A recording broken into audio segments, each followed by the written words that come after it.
మరో breaking news చూస్తున్నాం. IndiGo సంక్షోభంపై ప్రధాని నరేంద్ర మోడీ రంగంలోకి దిగారు.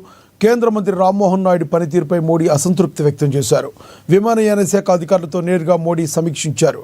ఇండిగో సంక్షోభంపై మోడీకి అధికారులు బ్రీఫింగ్ ఇచ్చారు.